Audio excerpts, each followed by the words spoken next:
Can anyone be trusted? The frightening murder of Sasha Samsudean.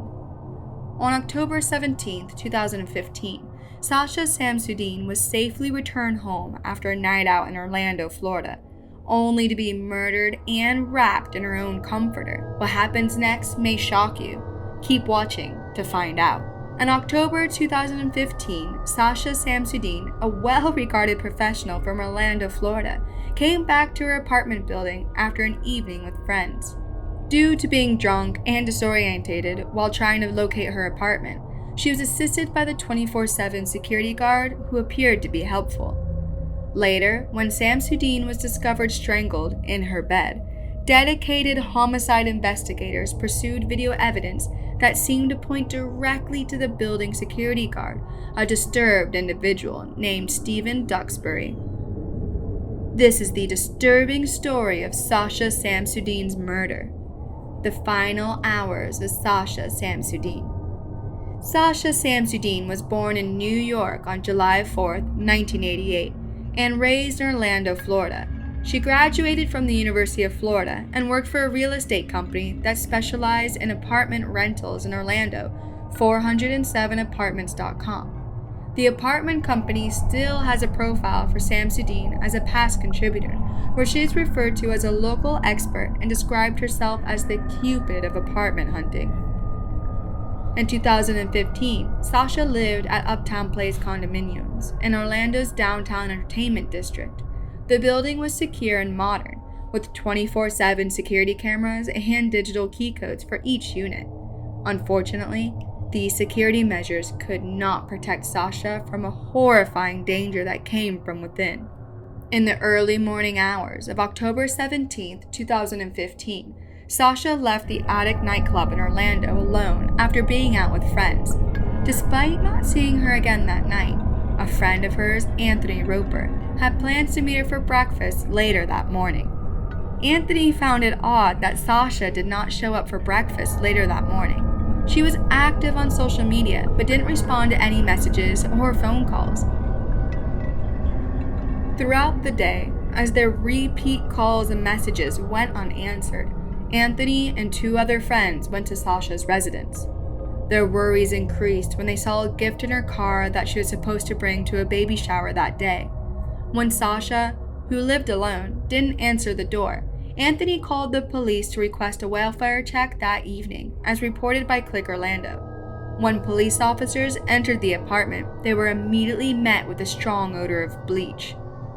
They found Sasha dead, lying in her bed covered by a comforter and partially dressed, with her shirt and bra torn open and her pants and underwear missing. The flat had no indications of a forced entry.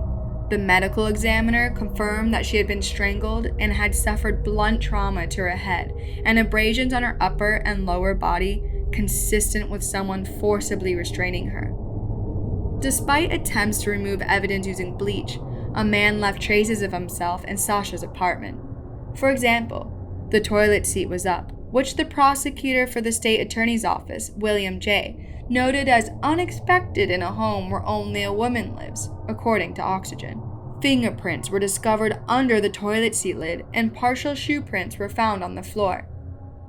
Swabs taken from her chest and neck area showed the presence of foreign DNA.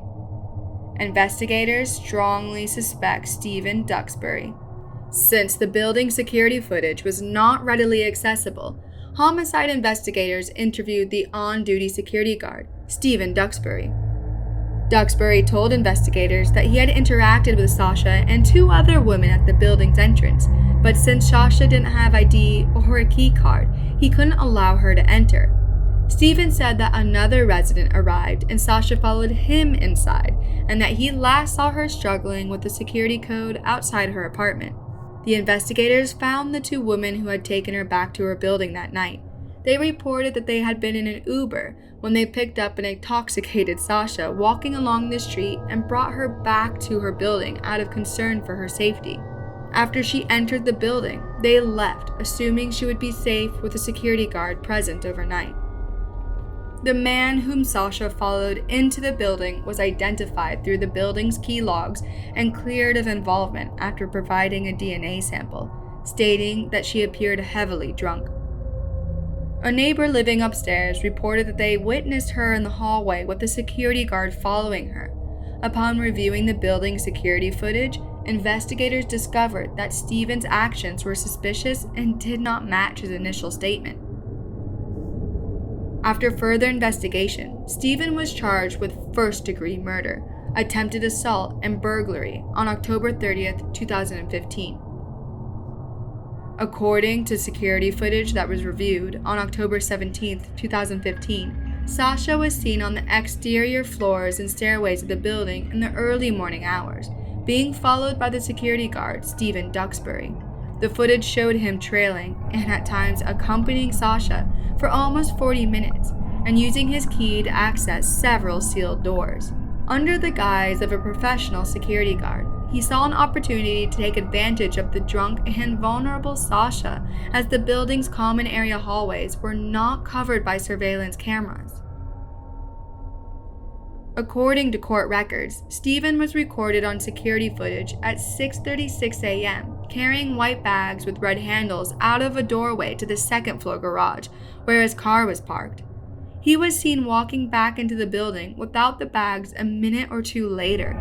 He had told investigators that he left work at 6 a.m. This was suspicious because garbage collection was not part of the security guard's responsibilities at Uptown Place, and the same bags were later found in Sasha's apartment.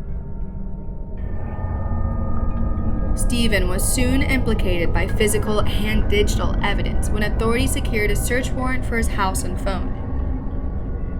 Technicians discovered that Stephen used his smartphone's browser on October 17th about 5 a.m. to look for instructions on how to bypass a quick-set digital lock, which is exactly the kind of lock on Samsudean's front door. This was concurrent with a 90-minute window in which he was not visible on any surveillance footage or in any other patrol data linked to security.